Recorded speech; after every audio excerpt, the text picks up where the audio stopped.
Thanks, of course, to my committee members, Susan Hirsch and Kim Eby, who are on Skype, and Solon Simmons.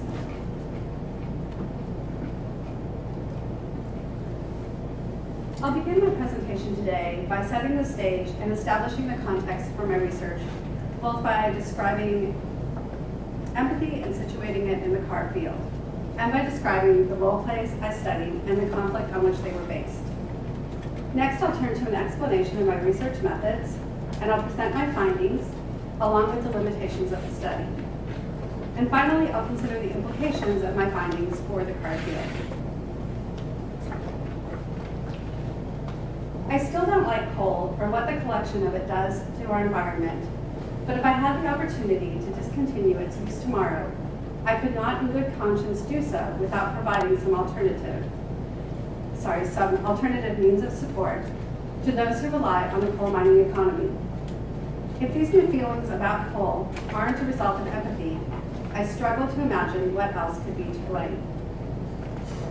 This is a quote from a student written in a reflection paper for an undergraduate course I taught that was solely focused on simulating a conflict related to the practice of mountaintop mining in the Appalachian region of the United States. Recognizing that this student believed that he had empathy with coal miners after participating in this course's role-play activity, set me on a course to understand what empathy is, what its role in conflict analysis and resolution is, and how it is cultivated.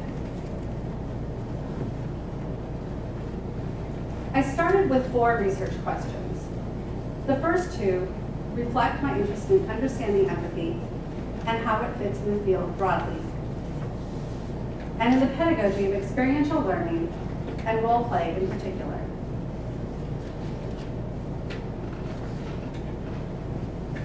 The third and fourth questions reflect my desire to investigate how empathy works in role plays, and specifically to discover the components of role play that cultivate empathy in participants with the role play characters.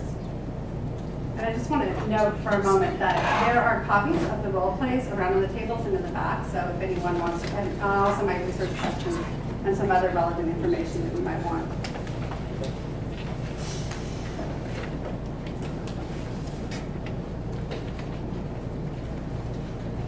Why is it important for CAR scholars and practitioners to understand empathy?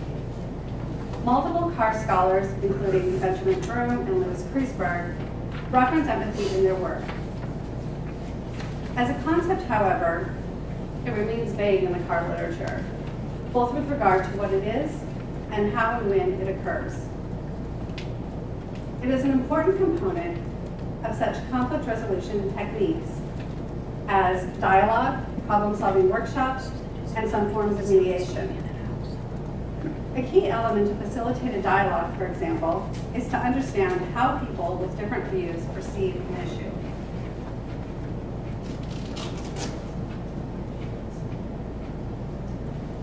Should I pause for a minute, or are we okay?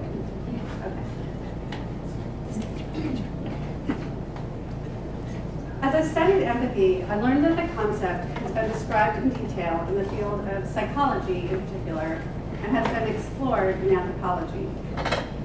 Other practical fields, such as medicine and design, have investigated practices to cultivate empathy successfully. For example, Halpern offers a model of empathy to the medical field as an alternative to detached cognition or sympathy, and argues that imagination helps to bridge the divide between one's own experience and the experiences of others. Reviewing the literature on empathy and considering its importance to the CAR field convinced me of the need in the field for a practical understanding of what empathy is and how it functions.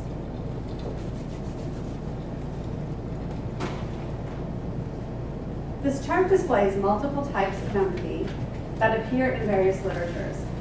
It's divided into 2 primary categories, dispositional and situational. Dispositional empathy is thought to be innate.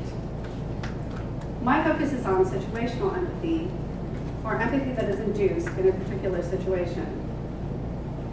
Cognitive empathy is most closely associated with perspective taking, which is a familiar concept in the CARD field.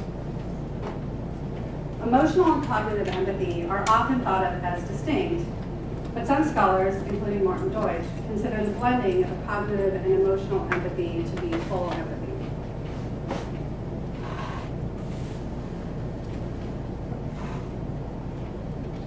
Just in brief background, the word empathy first appeared in the English lexicon in 1909 when it was translated from German to mean feeling into, and I'm not going to attempt to pronounce the word in German. It's understanding or temporarily experiencing the thoughts and feelings of another person. So through my extensive review of the literature on empathy from multiple fields, I've identified the following elements that recur throughout the literature and have guided my research. I've chosen this way of conceptualizing empathy because it seems most appropriate for the way it is used in the CARD field. Empathy includes both affective and cognitive elements. The conflicts with which CARD practitioners engage tend to include strong emotions, and there are likely emotional aspects of conflict parties' perspectives.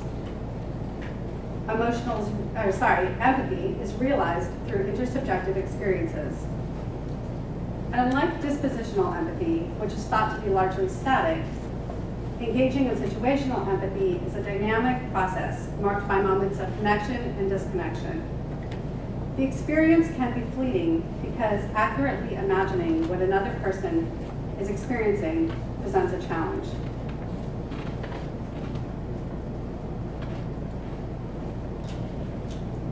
In addition to its importance in conflict resolution practice, empathy is an important part of conflict analysis.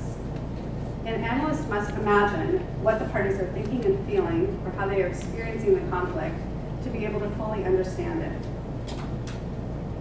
Multiple studies have demonstrated that empathy can be cultivated through role play. For example, a 2002 study found that graduate students in psychology effectively used role play to increase empathy with those who have psychological disorders.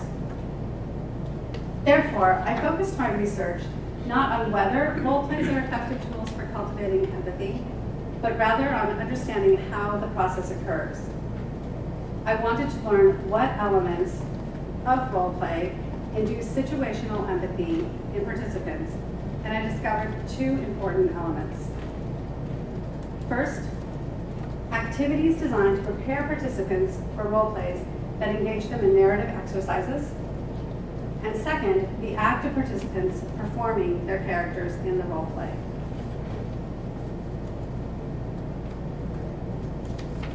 The Undergraduate Experiential Learning Project was a Department of Education grant-funded 3-year project of which I was a member.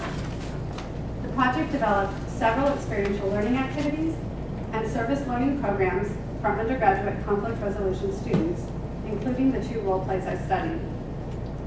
Susan Hirsch authored one of the role plays, and I authored the other. The project collected multiple forms of data for evaluation, including pre-tests and post-tests, reflection papers written by students, and audio and video recordings of the activities, all of which I analyzed in the course of my research.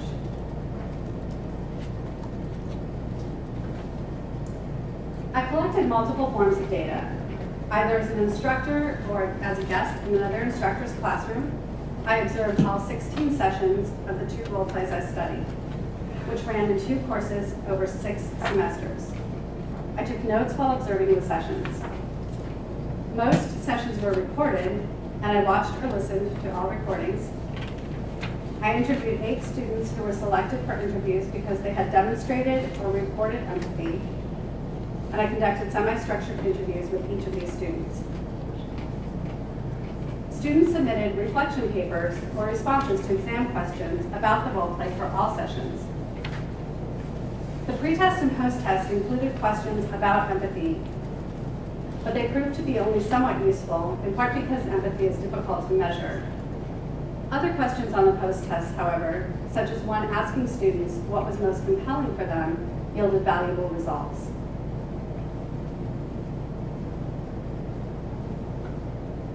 Through my review of the literature, I found words and phrases that indicate empathy. such as perspective taking, understanding, and connecting. In addition, I knew from my own research how each of the characters positioned themselves in the conflict, and I was familiar with their concerns and interests.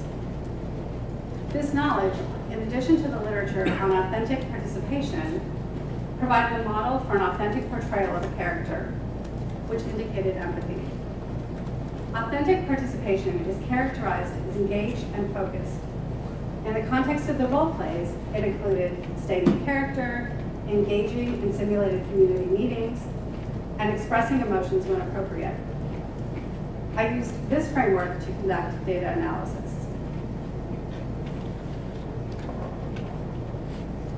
The two role plays I studied were set in Appalachian communities and were written by authors who were familiar with the mountaintop mining conflicts upon which they were based. Can We Drink the Water is a role play that ran in 2 to 3 class sessions, involved multiple stakeholders, and centered on community meetings to discuss water contamination in an elementary school. The Last Resort ran in a 1-credit simulation course, but was similar to Can We Drink the Water in other ways. It featured community meetings to discuss proposed development and economic dependence on coal mining.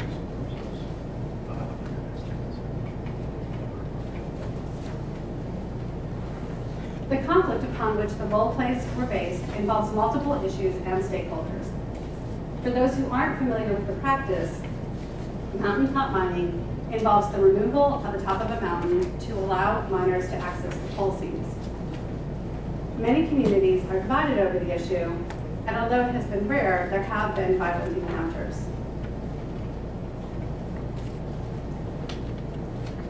This is a student taking a photo of a mountaintop mine adjacent to Caford Mountain in West Virginia. From this photo, it's really easy to see the contrast between the mine site and the unmolested mountain adjacent to it.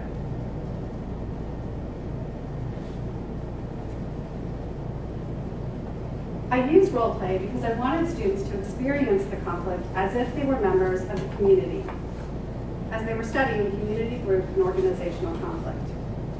Role play is an established pedagogy for providing such an experience. Role play is not without its detractors, and I addressed that directly with students in a guided discussion in which we identified opportunities and challenges in role play. If you've had an opportunity to look at the handout of the role plays, you'll see that each includes 6 or 7 characters representing the various stakeholders in the conflict. To prepare, students watched a documentary and a presentation on the conflict by Susan Hirsch. They completed assigned readings and a journaling exercise, engaged in a caucus session with students portraying the same character, and participated in a guided visioning activity prior to entering simulated community meetings. Students have time to immerse themselves in their character and opportunities to step out of the character and reflect on the experience in debriefing sessions. Now I'll play a brief audio clip of one of the simulated community meetings. So that's going to require me to do a little adjustment here.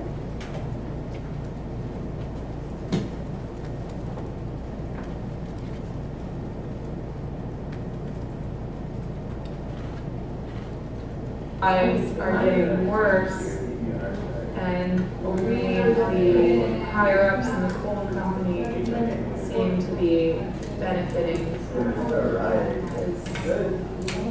know the company is giving money to our school, but my husband isn't making that much money. So many people, their children, to our school. They're directly linked to the mining company. I mean, They're also directly linked to the community, which I spend a lot on. So just to give you a flavor of what it sounds like in practice.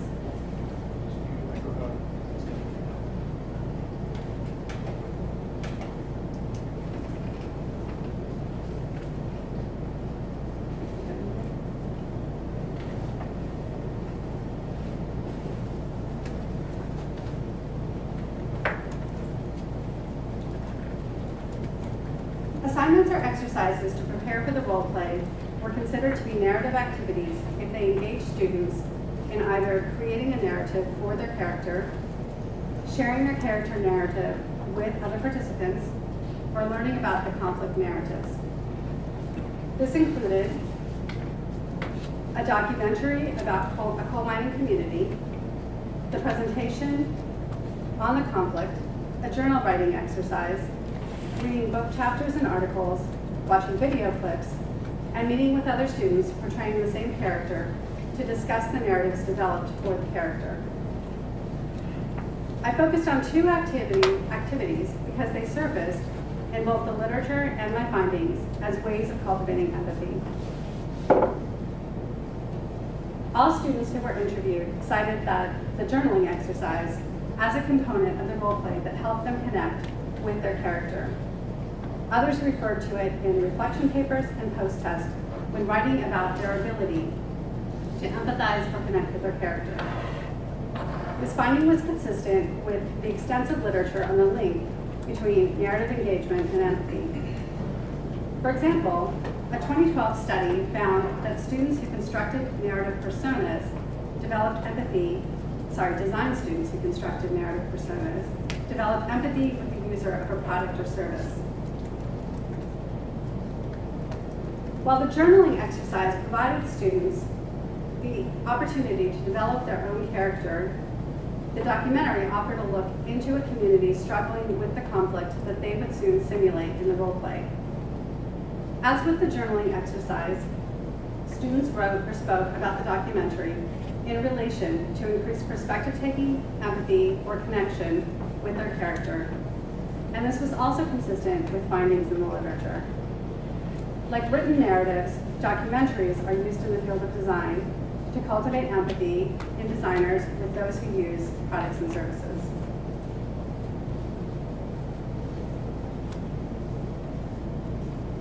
The journal entry was written in the first person.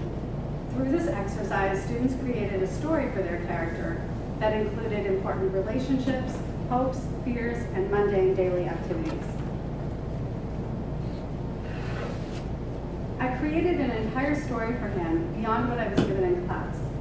And his grandfather was actually a miner. So he was on the ground, had been working on the ground.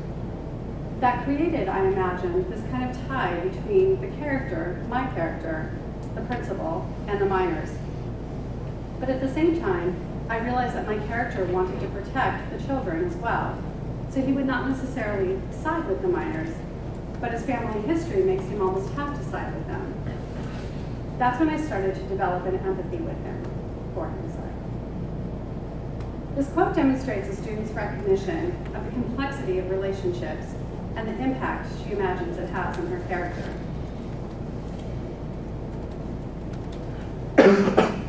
The documentary, which was set in a town in Kentucky that was experiencing conflict related to mountaintop mining, provided an example of a similar community and the people who live there. In particular, it revealed relationships between people who were on opposite sides of the issue, but had a long history of friendship. Through such stories, students got a sense of the complexity of the conflict and its impact on the parties involved, in addition to challenging preconceived notions of the conflict. I'll play a short clip from the film now so you can get a sense of the storyline.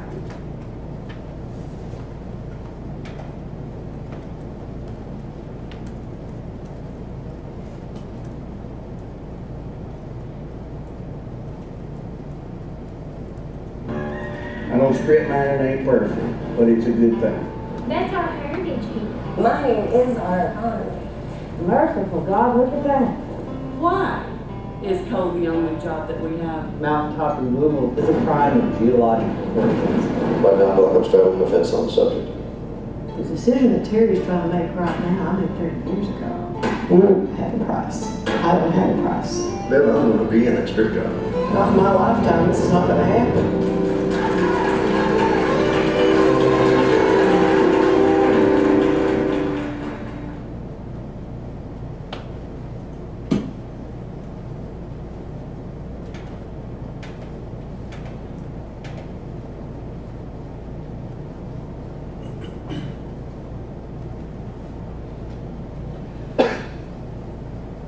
So for context, overburden is a term that describes the part of the mountain that is removed in order to provide access to the coal seams. The quote is, "The film stated that the people of Appalachia are seen as overburdened. Through the simulation, it was imperative to realize this overburdened perspective. Fortunately, this perspective carried on as we stepped into our roles and helped us to really have an understanding of the circumstances that our character was facing." The quote indicates that the student understands the perspective that the people of Appalachia are treated as though they are in the way of a valuable resource and that they are insignificant.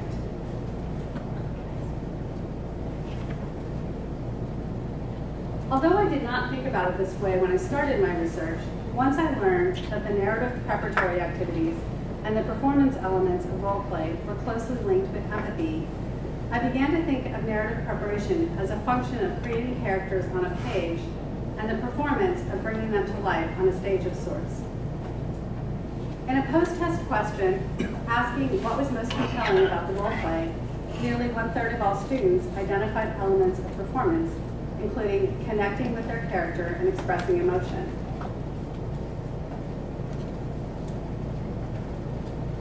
Several programs, including playback theater and theater of the oppressed, employ performance to resolve conflicts by cultivating empathy.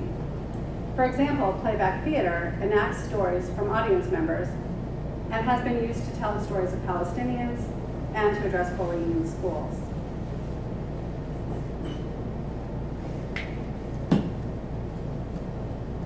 Four elements of performance emerged in my findings as important to the cultivation of empathy.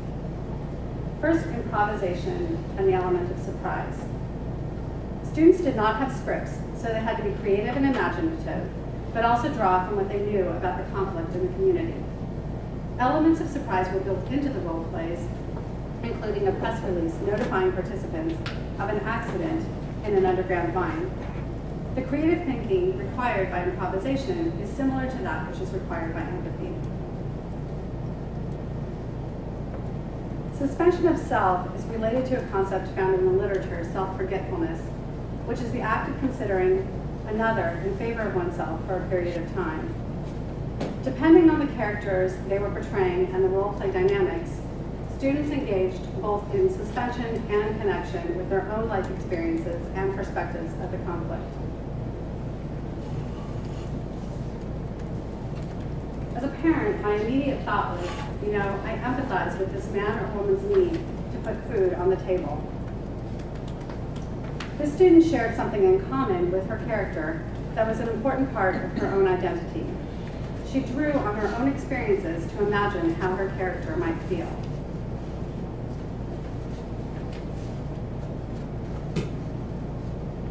It's an emotional conflict. Students who were authentically portraying their characters expressed emotions, and I both observed those expressions and read students' reflections on them. Students expressed frustration, excitement, anger, and surprise, among other emotions. One emotion commonly expressed was frustration, and the context for that was frequently over the issue of perceived insiders and outsiders in the community. Participants used tone of voice, facial expressions, and body language to convey emotion. Finally, the interactive nature of the simulated community meetings included unpredictability and required participation. As an example of unpredictability, students did not know in advance who would attend meetings, which mimics the reality of such meetings. Since the role plays were graded components of the course, students were required to participate, and they had a stake in the outcome in the form of a grade. This is similar to the sense of mandatory engagement that many feel in the conflict they were simulating, as these are individuals who are emotionally and financially invested in their communities.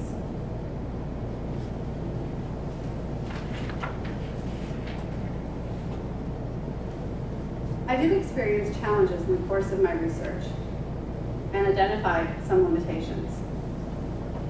Tests for measuring empathy focus on dispositional empathy.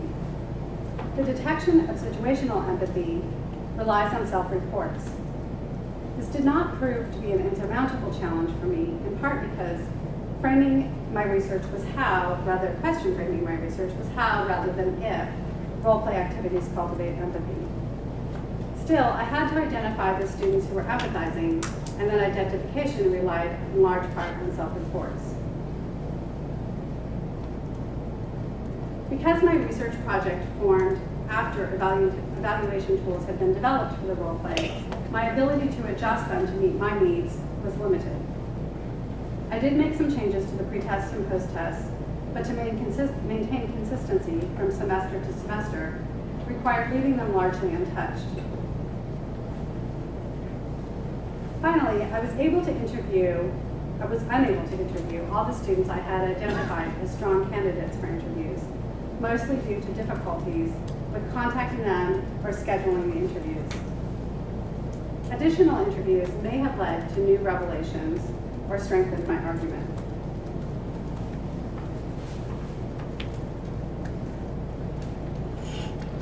As an instructor, I viewed role play as a best alternative to taking students into the field or bringing community members who were experiencing the conflict into the classroom to engage in discussions with students.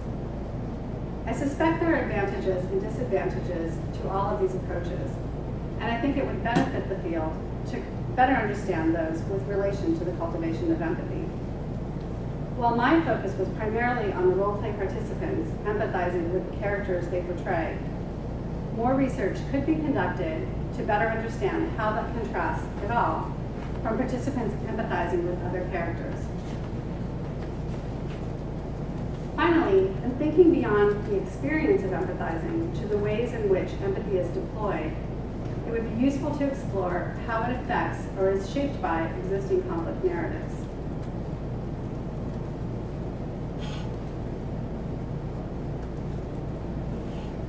My findings affirm the use of role-play as a tool for cultivating empathy, and they reveal role-play practices that contribute to increased empathy in role-plays that simulate conflicts.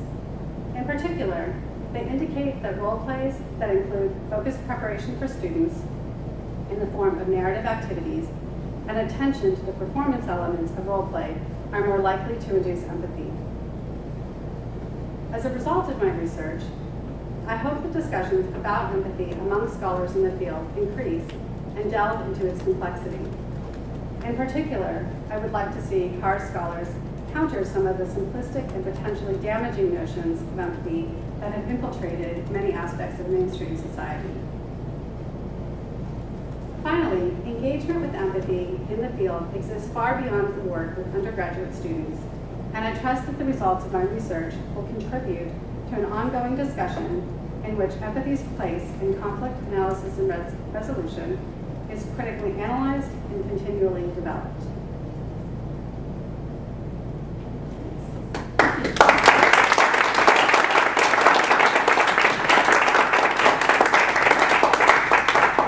So now we'll move into the question and answer period. I don't know if we need to shift this. So I was thinking about sitting, if that will work. So the way we're going to do it is that we'll start per tradition with the outside reader, Eby. She'll ask the first set of questions, then we'll move to the second reader, Solon Simmons, and then finish with the dissertation chair, Susan Hirsch, and then we'll open it up to the audience and your questions. So I think she's moving down. Oh.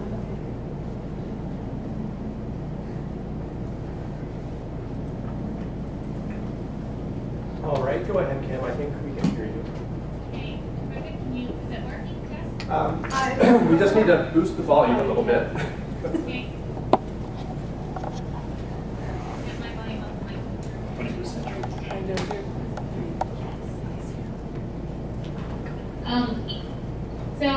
So thank you, Gina, for the presentation and also for getting me the presentation. I was following along here with you. I guess one of the things that I was really, there's a couple of things that I'm really struck by. One is that what you actually have developed, I think, is well beyond just role play yes or no. I mean, you're really sort of creating a whole framework within which role plays need to happen, and the way that you sort of set up structured activities in the beginning to support the role play, the information. So, you know, as somebody who sort of would look, if you did a role play sort of search in the literature on using role plays in teaching and learning, it wouldn't necessarily be this full package. What you really have is like a complete full package about the best practices for setting students up to learn in this particular way. And I was wondering if you could talk a little bit more about whether or not it's not about role play per se in the cultivation of empathy, but this suite of tools, if I can use that as a framework, suite of tools that I think used in concert together with each other strengthen the cultivation of empathy, because it really isn't just one, it really just isn't sort of, it doesn't appear to be anyway based on your findings, just one thing. The other sort of piece I'd love for you to comment on a little bit more explicitly really is how you approached all of that data. And then the specific methods for, you know, reviewing. Did you review all of those final exam questions, and what sort of themes and approaches were you looking for? Did you pick all of those papers, or did you select a subsample? How did that work? You know, your formal process for analyzing observations. I mean, what was your approach to sort of systematically going through those 5 different data sources that you had? Great, thank you, Kim. So I'll start with your first question.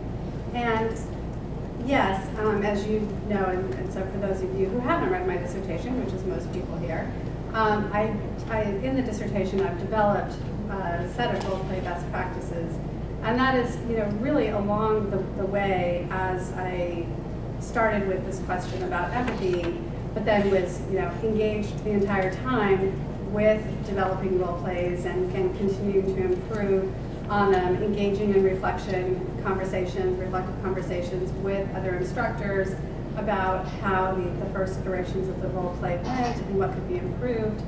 There were multiple things that developed and that I identified as good role play practices, or best practices, if you will. So I think that it's always in a dynamic environment like that, it is challenging to suss out certain things and to know the effect of one thing rather than another. So I think that what we found is that there were multiple elements of this role play that seemed to improve it as a role play. Not all of them seem to be as closely linked to empathy. But clearly the extensive preparation seemed to have in the other parts of the data that I wasn't looking through for answers to my question, though indicated that one of the things that's a common critique of role play seemed to be addressed by the way that this was approached, and that is that students don't feel prepared, that they're not, especially when they're portraying characters who are as different from them as these characters were, that really require them to engage in discussions as community members that they just don't have any familiarity with. So that extensive preparation we found was really useful. And then on the other side of it, to have the opportunity to reflect both through the debriefing sessions, which I write about extensively in my dissertation, and the reflection papers. So they had multiple opportunities to reflect both kind of in the moment, right after they had completed the role play, and additionally, a week or something like that after they had completed and had time to really think about it, and think about, and this is important, how it connected to the things that they were learning about community conflicts and group dynamics. How's that, Susan? Yeah, that's good. Okay, good. So I'll move to your second question now about how I approach the data. And to answer the first part of that, yes, I did review all of I did not take a subset. I reviewed all of the exam responses, reflection papers, everything that we had collected for this. And because it was unfolding as I was conducting my research, I didn't have all of that all at once. So that process began once I began my dissertation research and continued as we continued to collect data. So I started with this framework of, partly influenced by the literature of how can we detect empathy? Because my question really in approaching the data was, how will I get a sign that that's what's happening with the student? And so I looked for keywords, I looked for themes that emerged from the literature. And then along the way, I also discovered this concept of an authentic portrayal, which was useful in identifying students to be interviewed, because that process occurred, and that was the one place where I did select particular, particular set, created a set within the larger set of all students who participated. And that was done by identifying students both who appeared to be demonstrating empathy in the role play, and that was identified through their engagement and also the way that they were portraying their character. And so that portrayal and the authenticity of it really came from my knowledge of the conflict in the characters and how close they were to accurately representing those characters. In addition to that, I looked at, in the role play itself, during the debriefing sessions, some students just, really clearly had made a connection, had started, and even though they didn't usually use the language of empathy, had clearly started to understand their character in a deeper way. And so that was another indication. So the students I selected, I wasn't certain that what I thought was happening, but they seemed to be making those connections in a way that was stronger than what I had identified with other students. And so I wanted the opportunity to interview them, to explore my hunches about that, and to see if that was actually occurring. So I think, what I can say is closest to what would be a formal process for evaluating would be a content analysis. I reviewed all the reflection papers, the exams, and those were text. So those were primarily anywhere from 1 page for exam questions to 3 pages for reflection papers to look for particular words, such as, obviously empathy, perspective taking, connecting with my character, those types of things. And then really what I was looking for with that is what was happening when they were identifying those moments. So was that, participating in conversations with other characters, other students who were playing the same character, brought out something that helped me understand my character better? Or was it something about, writing that journaling exercise really contributed or helped me start to maintain, build that connection with my character? Does that get to your question? I want to make sure I'm... No, it gets to part of my question, is I guess what I'll say. I think that in part you've been so enmeshed in this that you've got a lot of tacit knowledge, and trying to pull out all of that tacit knowledge and make it explicit on the page, I imagine is pretty challenging, because you've been part of this generative from the beginning. I guess, so the observations, and the audio and the videotapes, so it's the same sort of thing. What was your approach to really being able to uncover some of that? I know that you said you didn't have a formal process, but you're listing them as data sources. So you had something that you were looking for strategically as you walked through and listened to those hours of videotapes and the audio tapes. So I'm curious if you can say a little bit more about that. So one thing, especially in observing or in watching the videotapes, listening to the audio tapes, emotion was really the expression of emotion, that genuine emotion, was one indicator. So it was sort of provided a pause. This is a place to really listen. It wasn't always fruitful, but it certainly provided an indication that there was something happening that was potentially a sign of that kind of closer sense of connection with character. So that was definitely one thing that I, especially in the audio recordings, listened for, because it's harder when you can't see what's happening. I also did do research on facial expressions and other forms of expressing emotion through body language, and so there were things that I was looking for. With rolling eyes, for example, was something that I would see. And so all of these things, what I really had to do was to think about, to identify, what are each of these characters, who are these characters, and what would we expect them to do? And are the things that are happening what would be expected of the character? It's dynamic and fluid, so it wasn't constant throughout. So it really, the characters were responding to what was happening and to the other characters. So they may respond differently, and that's part of the value of the role play for the students, depending on what was happening in the moment. But there was still some expectations of what that behavior would look like. So those were the kinds of things I was looking for. And then, well, yeah, I won't talk again about the debriefing right now, because I think really what you're looking for is what kinds of things were signs that there was something going on that might be related to empathy. So I think that emotion was probably the initial indicator that I looked for, and then sometimes there were actual words that were used. I mean, like, I can understand how this must be hard for you with another character, or so indicating an empathic connection with a character other than one's own. Those moments were fewer and further between, but there were times when the students in character were quite explicit about better understanding what was happening with someone else.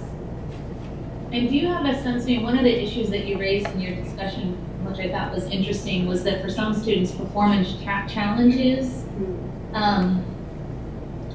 might have impacted their ability to cultivate empathy. And so I guess, did you get a sense as you sort of looked across students that this was strengthened or additive in any kind of way? I mean, did you see evidence of cultivation of empathy even from people who were performance challenged, but it was in their notes, it was in their writing, it was in the sort of pre-prep, and they weren't able to get past the performance? Or was it really feeling like this, I'm going to call it the role-play ecology that you created, because you created an environment for which role-play succeeds, where there's multiple steps before, during, after, and it's recursive. And I actually, that's really important, because it's sort of like reflection is a way of knowing, and that epistemology, that recursive nature of what you're asking them to do, I think is also something that you've tapped into, but is not explicit in your, in the way that you talk about it. So I'm wondering if you can say more about that. Sure. So I think that anyone who's used role play with students has seen that there are some who dive right into it and really welcome the opportunity to engage in a classroom activity that's much different than the traditional lecture format, and others who really struggle with it. It's just really not what they feel comfortable doing. And so that was a struggle with these role plays as much as any. And so I do think that, to answer your first question, that there were students who it was harder to tell while they were in the act of role playing if they were making those kinds of deeper connections, if they were really understanding, in part just because they weren't saying much of anything. So they were, tended to be more reserved, and it was necessary to be able to hear from them to try to identify those things. I did find some students who wrote about it in ways that were quite surprising, that wrote about the benefits, and even wrote explicitly that, they went into it thinking it wasn't going to be very beneficial. They don't really like role play. It's really a challenge for them to engage in that kind of activity. And so I did see some evidence of that. So I want to just understand better before I respond if in thinking about the recursive nature of the activities, are you just looking for me to talk a little bit more about that, some of the, how that strengthens role play, or how that may have, how students may have interacted in ways that where they changed over the course of the role plays, or is it something else? Yeah, I mean, again, I think you've developed, and I think it's pretty impactful, an ecology of a way to do a role play, but it is a very sort of recursive process in this particular framework. It's something that is a real commitment, in the same way that, you know, assigning a research paper with multiple drafts and scaffolding is a big commitment. So, or maybe in your experience you're feeling like that, you know, the recursive nature was not as impactful, but it struck me in reading it and listening to you talk about it that there really is this process of coming back around and then experiencing, doing, reflecting, experiencing, doing, reflecting, that adds to that culture. I don't know. I'm curious on your thoughts. Yeah. No, and it is a big commitment, and I do discuss that in the dissertation. And I think that, you know, one thing that I try to make clear is that I think this is a good process if an objective of the role play is to cultivate empathy. If what you're trying to accomplish as an instructor by using this is to get students to better understand not just what's going on with the conflict, but really understanding what the characters, what the parties involved are experiencing. And so, yeah, in that sense, it's different than if the idea is to give students practice with mediation, or, you know, actually practice conflict resolution tools. So that, you know, it's not quite as important to have these recursive processes, to have extensive reflection. It's really an opportunity to get hands-on and, you know, and do something and facilitate a dialogue or something. So, yeah, I think that I did see this as a process, you know, discuss this a little bit in the presentation, where many students wrote about the journaling exercise, for example, as kind of their first touch on the character, their first time to really start thinking about who is this person, and what would their life be like, and how is it different or similar to mine. And so at the really kind of the first thinking about what might be empathy. And then, you know, and then having a conversation with other students where they compare, well, what did you come up with? What do you think this person's life is like? And, you know, moving on, we can go through all the different parts, and then having the opportunity to reflect on that, and for the instructors to reflect on that, and then potentially make changes, makes it, you know, definitely a reflective process, and one in which, I mean, the design did change in slight ways a few times, because we found things that both from the students themselves. The other part I mentioned briefly is just the discussion about role play itself with the students in the beginning, really invest them in the process. So what makes this work? What are the challenges that you encounter? And, you know, it's really, this is your role play. How can we do this together in a way that works for you, and that you get something out of it, you get an educational benefit from it? Thank you.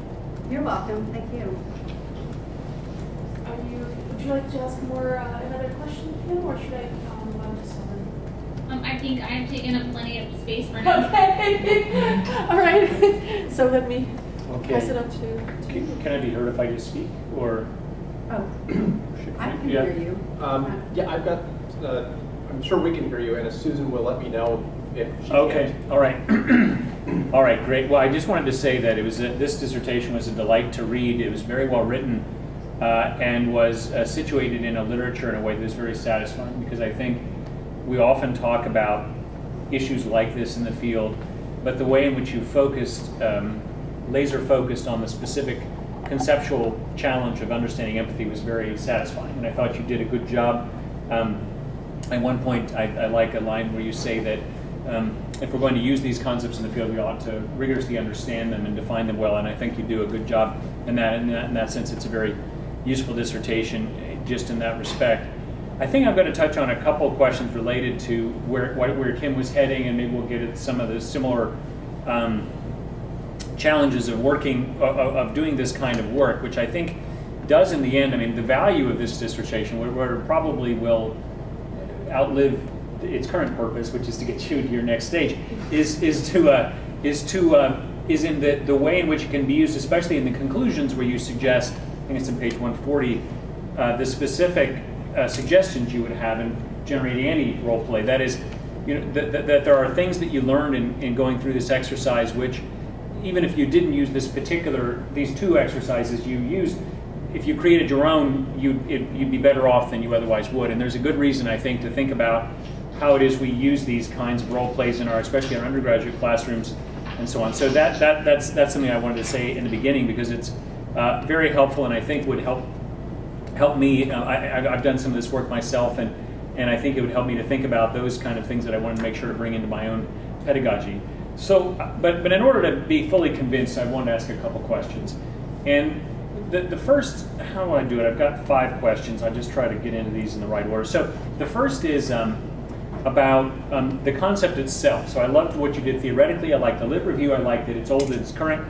So how did you actually, because you say you don't have this this microscope to get into the brain. So, but how is it that you knew it when you saw it, when this deeper understanding was happening? Are there, I mean, I think what's missing, and maybe this is where we talk about what needs to be added. It seems that we need some sort of an example of the measurement itself. Like, I think you've got a couple cases, but I'd like to get a deeper sense of what it is. I'd call it content validation. Like, here's an example of empathy happening, and here's a different example of empathy happening, and then maybe tag it to the specific data sources. Like, here's a transcript from an audio, here's something I wrote. And I think that would add, because then you can say, especially if we're going through and trying to discover if we're generating empathy in our own students, then we'd be more attentive to it. So I don't know, maybe, I guess it's in the form of a question, but how did you know, I think you've said something about this, but what was the best way for you to know empathy was happening when you were, and does it vary by any of the data source in any way, or what were the telltale signs? It definitely does vary by the data source. So it was potentially much easier to find in the written sources of data, particularly in the reflection papers, because that was an opportunity for students to write more extensively about their experience. And they were able to kind of tell a story about the experience of participating in the role play through those reflection papers. To a lesser extent, but it really came out in quite a bit in the post-test question that I mentioned about what was most compelling to you about this role play. So, so students wrote about their, some of the elements that I talked about, narrative and performance, but in a way that, I really felt a connection with my character, or I felt like I was stepping into that character when I did this. So it was much easier to detect those things through the use of language in those written sources, and much more challenging to do so with less so with the observations. To some extent, I can talk more about that in a moment, what I was looking for. But certainly with the audio recordings and the video recordings, where it was after the fact, and I was, quite frankly, in an area that I'm not that familiar with. So I was trying to learn, what kinds of things should I be looking for and picking up on in terms of facial expressions and body language and different types of use of language and changes in voice. And that certainly did present a challenge. So I still tended to stick with looking for things that I really understood, which were uses of language. But also, again, in that scenario, often what I noticed is that when students when they had that we'll call it like potential empathy, or maybe beginning to develop empathy with their characters, they often it was obvious that they cared more about what was happening in the role play, and they cared more about how they were portraying their character. And that often came through earnestness, display of emotion, a sense that this matters, this is something that's important.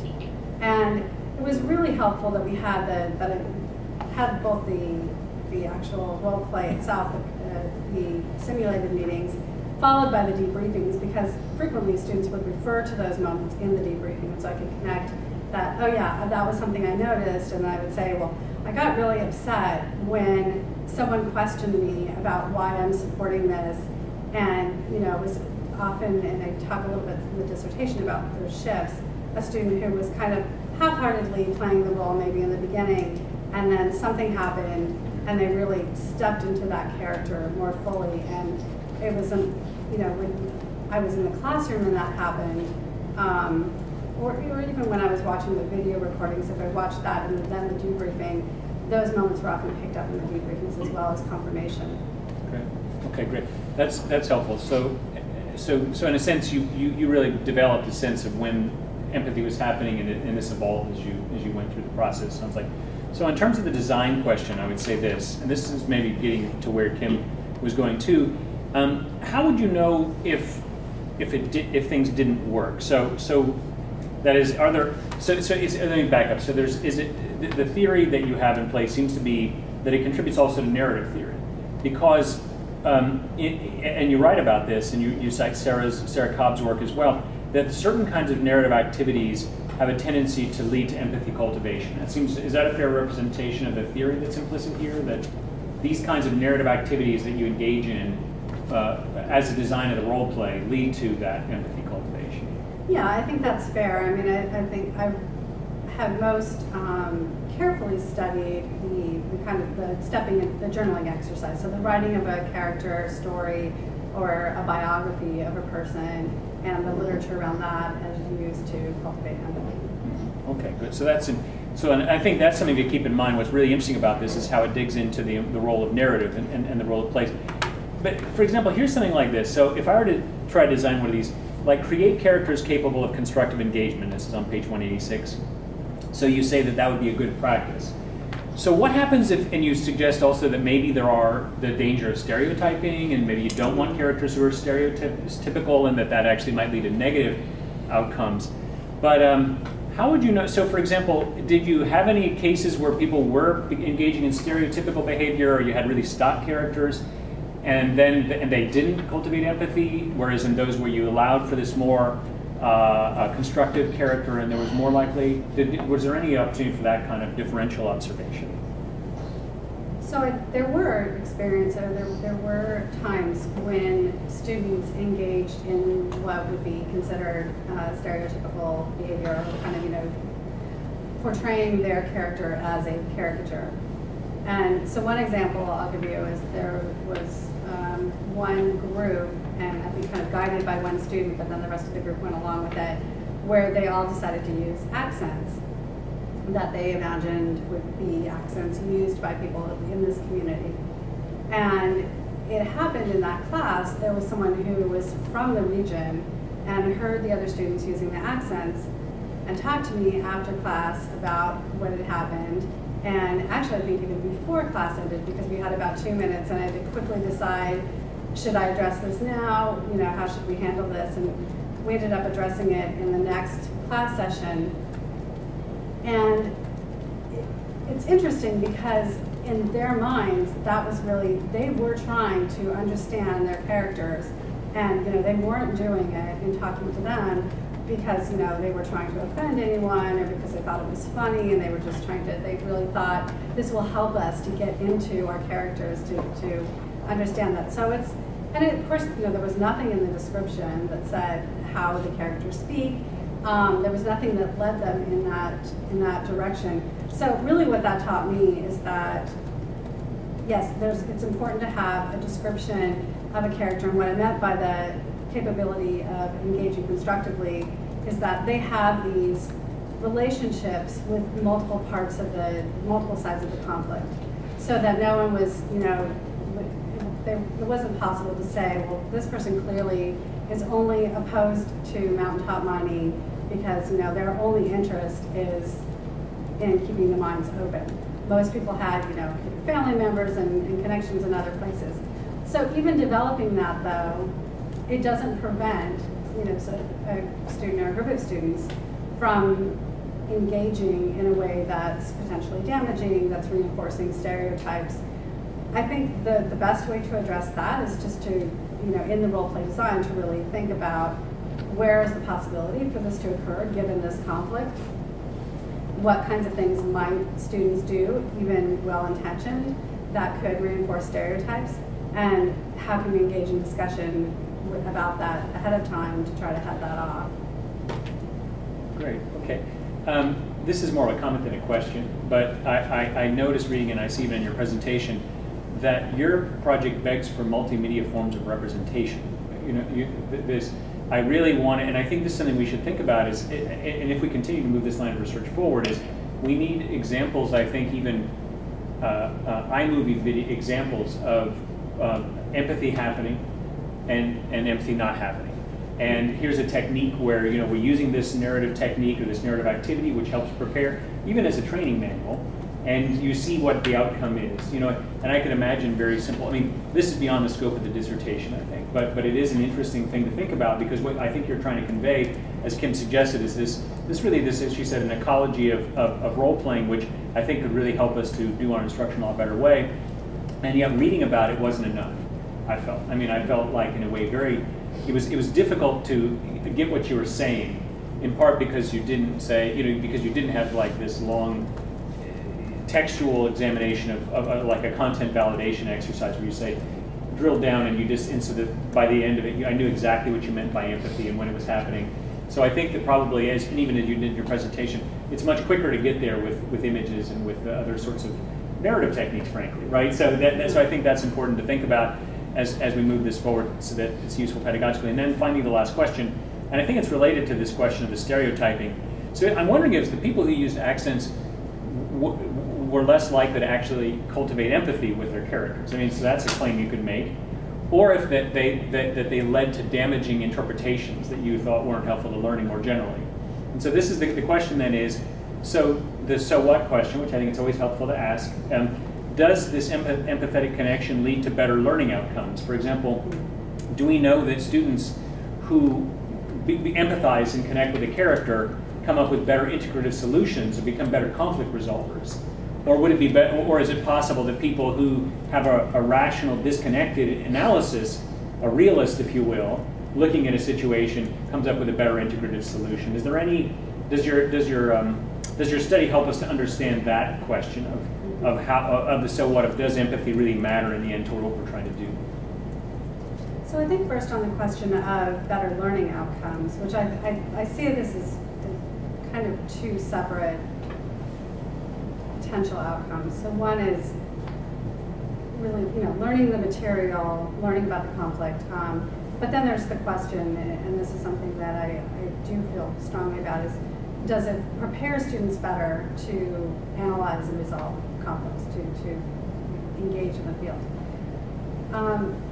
So with regard to learning, I did, through my literature review, find literature on a couple different concepts that address that. And really the idea is around the difficulty of achieving something in the course of learning. And I think that this is something that I really found through all of the observations and reviewing the data, is that this is a challenging thing to do. It's challenging to participate in a role play, but apathy, cultivating empathy, really trying to understand what another person is experiencing is a challenge. And so there definitely is data that supports that engaging in that difficulty improves learning, improves retention in particular of the concepts that are studied. I think that I think my answer to the next question is some of that is beyond the scope of what I've studied, so I don't want to make claims that I can't support. But I had conversations every semester with students about how this is a challenge and why it matters in the context of the field. And I would argue that it is important that we are dealing with real human beings in the field. And so it is important, even though we will not always succeed in understanding what someone else is experiencing, to attempt to do so. And I think that we do that through many methods of analysis, and particularly some of the practices that I discussed, resolution practices. So engaging in dialogue, engaging in problem-solving workshops. Those require that we go beyond sort of just a analysis of the conflict that has the pieces and how they connect, without really thinking about the people involved and what's motivating them, what their narratives are, and trying to understand those so that we have a full picture of the conflict. So I think that yes, it does lead to better outcomes, both for students in the classroom, and I think that I can say with more certainty based on my research. But also, I think that in order to do what we do better, that having that understanding that goes beyond just an understanding of the issues is important. Great. Thank you, Solon. Susan, I think we can move on to your questions. Great. Can you hear me? Yes. Yes. Great, thanks. Thanks, Gina, very much for your presentation and for all the work that you've done on this dissertation and on pedagogy in general. Kim and Solon have asked a lot of, I think, really good questions about methodology and the explicitness of some aspects of methodology in the dissertation. And I want to just pick up on one thing that Kim said in kind of framing it as an ecology around role play. I really appreciated that. I thought that was a very good observation, and that there are a whole set of activities. I wonder if you could just talk about the role play piece of it, within that ecology, and tell us a little bit about what's kind of special about that piece. And I'm going to kind of give you the answer too, and that's that performance piece, the physicality of it. Can you say just a little more about what that might mean for the conflict field? Because, when you look at the whole apparatus that's required to make this thing really work, you might just say, it's too much, it's too risky to do role play. Maybe we shouldn't do. Is there something there in the embodiment or the physicality? And I think I particularly point to that and want to hear from you on it, because that was kind of uncharted terrain in terms of the conflict field and your need to really do some theory building by getting into performance literature. So I'll just stop there and open for you to say some things about that aspect of role play that's not part of the other activities. Thanks, Susan.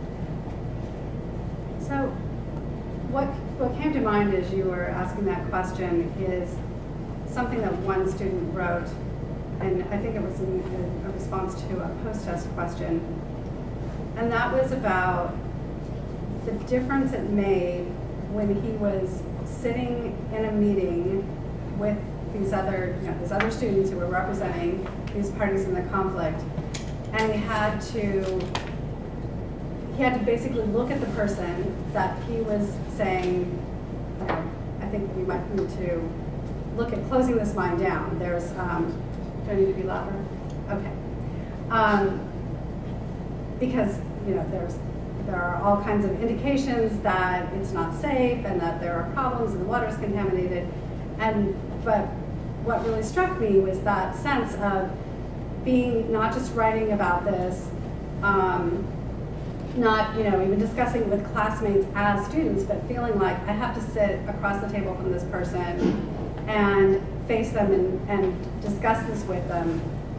So I think there's something that really goes beyond kind of the, all of the other parts of the role play as you were discussing, all the preparation work that we do, which is valuable, but there's something different about actually performing it.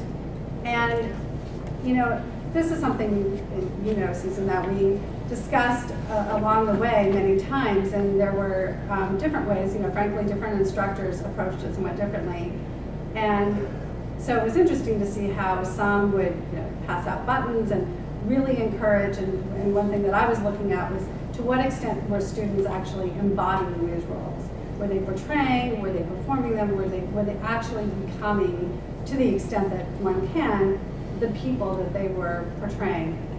And so we have another role play. There was another role play developed by the same project, for example, that mimicked a UN meeting, and the students were encouraged to dress as they would for a UN meeting.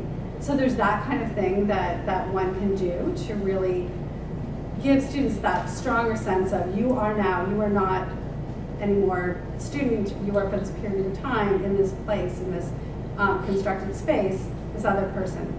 So one thing that we did for these role play activities to try to create that, in addition to some folks had buttons or wore t-shirts or dressed in a particular way, but we took students outside the classroom prior to beginning the simulated community meeting, is what I call it in my dissertation, to distinguish it from kind of the entire role play, and took them through a visioning activity that started with they're getting ready to leave home. We decided these meetings were in the evening, they're out of school, so they're leaving home thinking about who are you saying goodbye to, what are you driving, what are you really thinking, you are now this person, and beyond kind of that, just the personal things, who are you looking forward to seeing?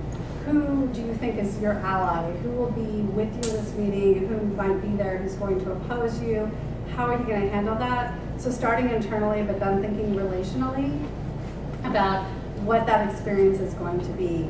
And so I read a little bit about that in the dissertation in terms of, really fully embodying the character for that period of time, and then kind of shaking off the character through the debriefing, a little bit of like physical shaking off, even getting up and moving around a little bit, but then having an opportunity to step back out of that, because anyone who's done role play, participated in, or served as an instructor has seen those students who can have challenges pulling out of that. They're and it's in some ways that's really a great sign that they are fully engaged in the role play. But they need that space too as a learning activity to be able to step out of that, reflect, and and prepare for whatever comes next. So those are some of the really clear indicators I saw of performance and its use in the role plays. Does that get to what you're looking for? Yeah. Second question. You wear multiple hats, particularly in those moments of research when you were an instructor, and also as you began to interpret your data as along the way. Can you talk about the challenges of doing that kind of research where you're embedded in it, wearing multiple hats? I mentioned two, but you also came to have views, I think, about the conflict that was represented in these role plays, and perhaps you had a sense of your role also as a kind of practitioner or an advocate or something in relation to it. So if you could just speak about the challenges and whether you thought it is a limitation of the study, or if this kind of embedded research on pedagogy is a kind of a positive way to go about it. Great, thank you. Yeah, so in addition to teaching these courses, I also took a group of students to West Virginia in summer of, 2013, I think, 2012, 2013, something like that. And I made a few trips to West Virginia with Susan, too, to meet some of the parties of the conflict. And I alluded to that, to my knowledge of the conflict and the parties involved and their interests. And much of that came from research through secondary sources, but also through firsthand accounts from some of the parties involved in the conflict.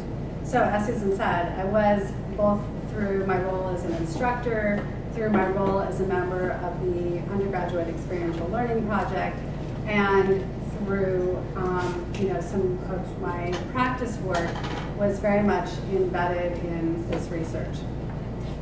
So what are the challenges in that?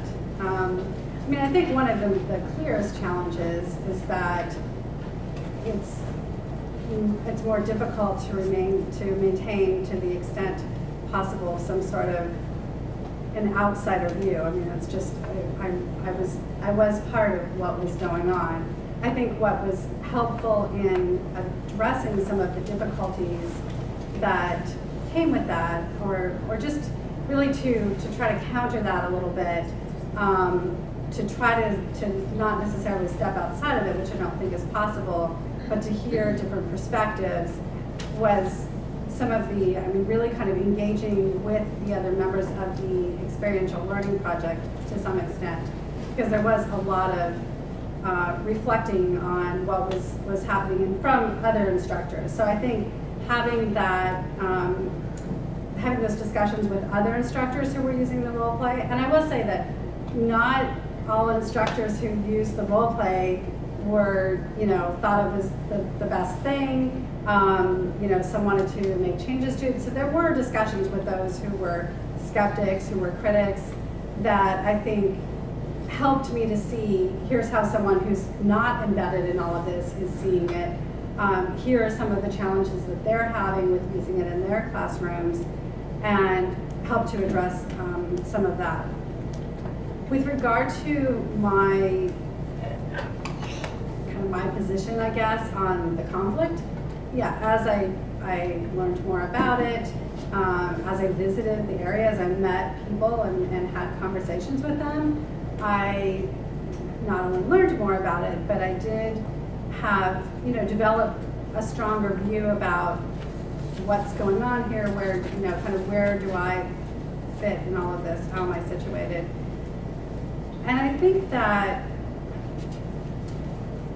while I definitely found myself to, feeling quite sympathetic with those who were clearly struggling as a result of, some of the decisions that have been made by large mining companies, I realized that, like many conflicts, this conflict would not be resolved simply by supporting those who were struggling and trying to alienate those who were providing jobs, and that there were many other things embedded in this, culture and tradition, identity, like many of these conflicts. It was complex, and so I think that while I certainly was not without an opinion about what was happening and what might make things better, I realized the necessity of engaging all the parties in the conflict,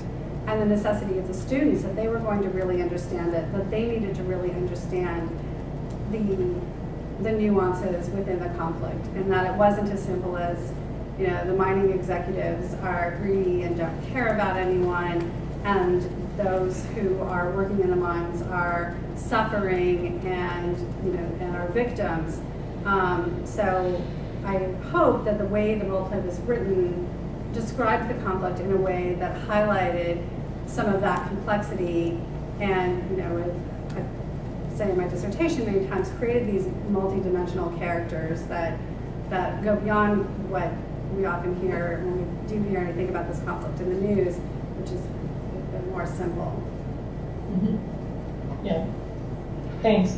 I think I'll stop there because I know we're running a little bit long, and give the audience a chance if they have some questions. Thank you. Great. Thanks, Susan. So now we have still a little bit of time for questions from the audience before we need to wrap up. So great presentation. Not that I'm biased.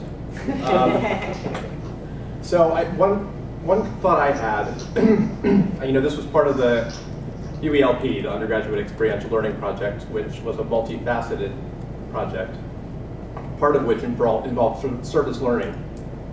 You and I led a class to West Virginia, took students to Charleston to do a service learning project.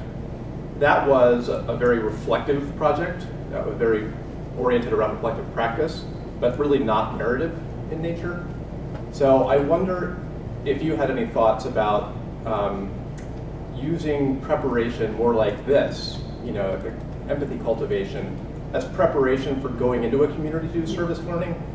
And in particular, whether you think that there's a risk of what might be termed like empathetic overreach, where students could end up thinking that they know more than they really do about a conflict, having cultivated some empathy with characters as they understand them, that then could cause friction or challenges when actually going into a community and meeting people in real life.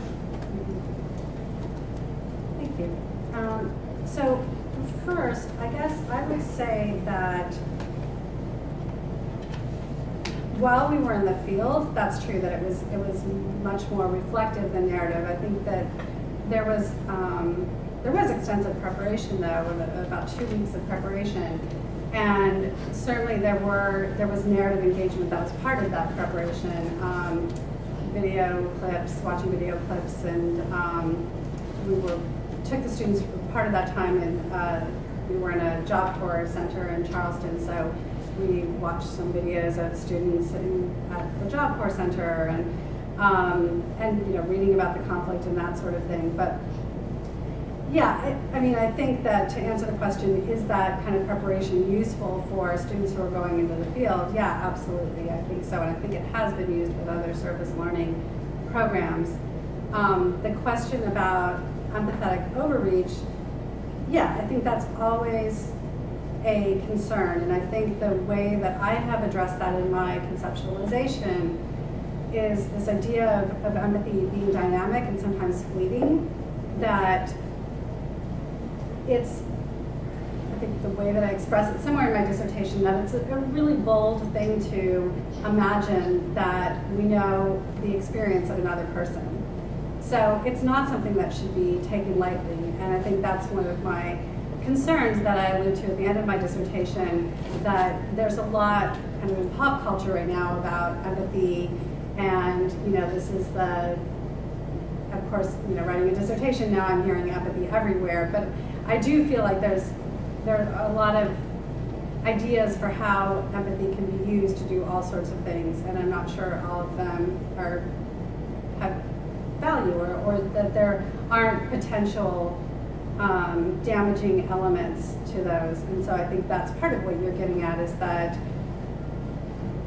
thinking that one understands another person when really you're way off base, and potentially the thinking part is that may or may not be damaging, but then acting based upon that thinking could potentially be damaging if that person is really, they're not empathizing, but they're just, they have maybe they're trying and they're really off base, and there could be potential action. So part of that I guess depends on power too, or it's they have kind of understood, but they're not really using it for a useful purpose, or a purpose that's not harmful.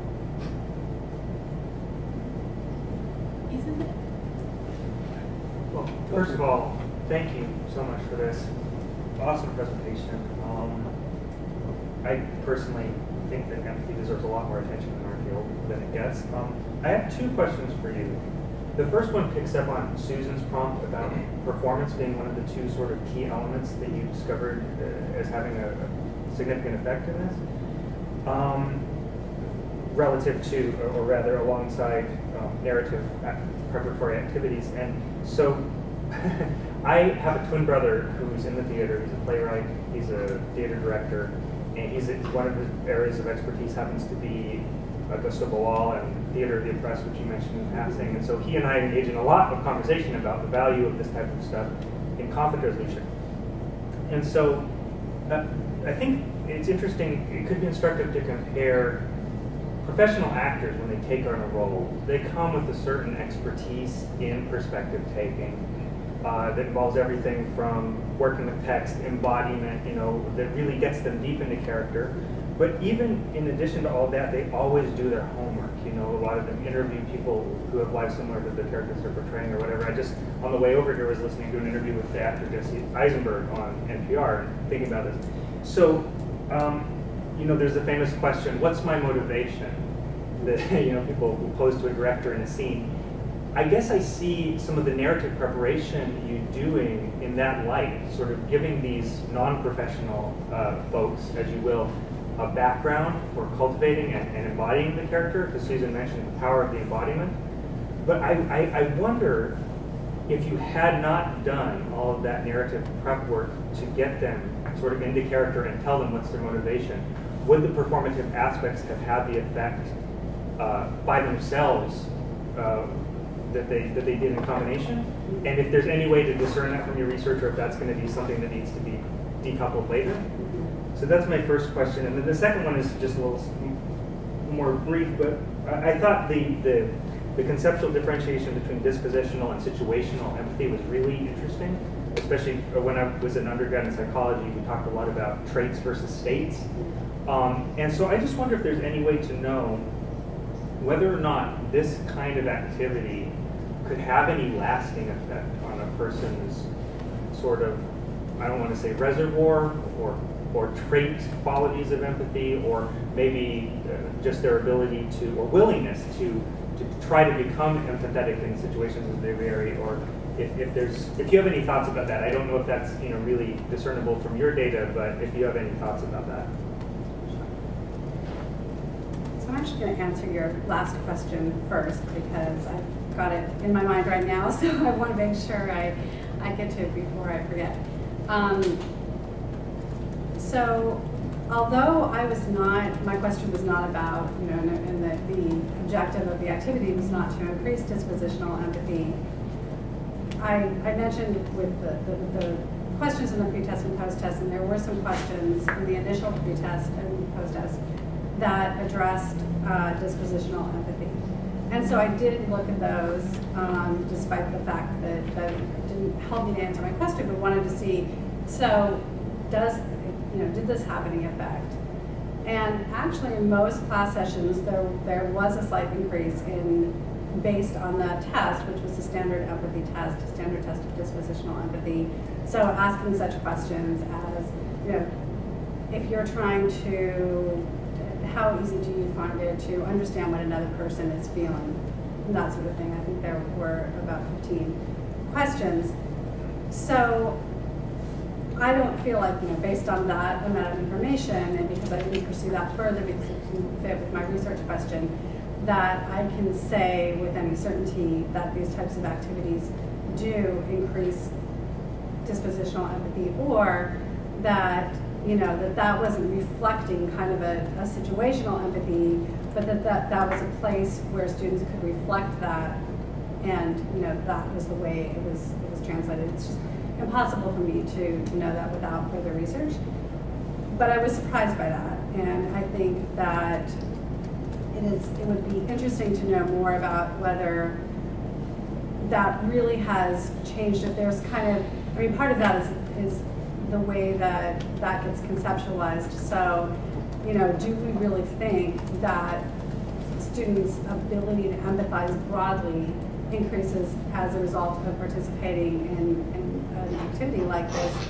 Or do we think that if that's the test they're given, that's how it comes out, because they don't have another way of reflecting the change that occurred? So to answer your first question, I think that the answer is kind of implicit in the question in that, because I didn't do that, I didn't create an experiment where I decoupled those and try it separately. I think it's a little bit of a reach for me to say whether or not that's true. What I can say, or whether or not, if they just jumped into performance without the narrative activities, if we'd have the same results. I will say that many students, and there's more about this in the dissertation, mentioned the narrative activities as a way of linked to performance. So this was kind of a first step, was writing this character, and it really helped me when I was performing my character, that kind of language, reflecting that kind of process of two-step. Now, I think that also probably varies from person to person. As we were talking about a few moments ago, some students, some actually have some experience with acting, with theater. Some are very comfortable and really kind of are much more prepared to jump right in. So I think that, in that kind of a study, I would expect to find some variation depending on the student's background and, their preparation and their ability to prepare on their own. I think this kind of assumes you're not an actor, this isn't something you do professionally, and so some preparation, will be really useful. I guess the other thing is that it's not sort of just preparation in terms of, they're learning about who their character is, and as you said, like what's the character's motivation, but also there's within kind of some of that narrative is developing the preparation relationally as they meet with other students. And so I think that, well, that's not something I explicitly studied. I think there's value in that as well. So I'm mindful that we're very short on time, and the committee still needs to do its powwow before. So maybe we can take one more question, okay. And then if that's because I don't. Do people have? I had two. I'll choose one. Do you think the approach that you're using here to cultivate empathy using role plays and the associated ecosystem that goes along with them could be used effectively outside the classroom or the university setting, say at a not so large federal agency focused on environmental issues, just let's say. And what would you do differently outside the classroom, and what would you expect in terms of differences and similarities? So for those of you who don't know, Will is my colleague at the EPA. We both work in the EPA's Conflict Prevention and Resolution Center, so that's what I do now.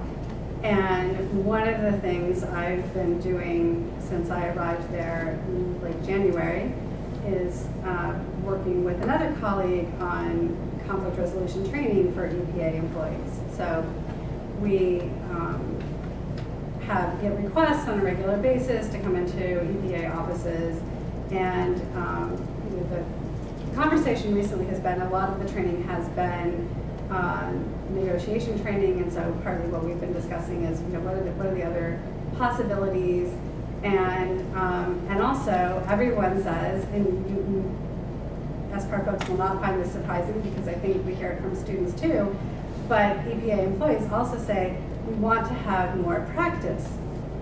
So another discussion has been how can we use, and there have been, I know, simulations and role plays used already in some of the training, but nothing so extensive. And so I think this kind of gets to the discussion a few minutes ago about what do you say if, in looking at this, someone who might use it says, well, this just seems like it's way too much of a commitment of time and resources. So to answer your question, yes, I definitely think it can be used outside the classroom. I think in an organizational setting, it would have to be adapted, to meet the needs of that organization. I think very few people who, work in a federal agency can take 3 weeks of, meeting for a couple of hours at a time to engage in this. So, that's something I've been thinking about lately, and that really centers on what are the, in that setting, what are the key parts of this that can't be abandoned, that shouldn't be abandoned, or it won't have even a similar effect, and how can that be adapted for an audience like that that's really short on time but really does want the opportunity to practice the skills they're learning.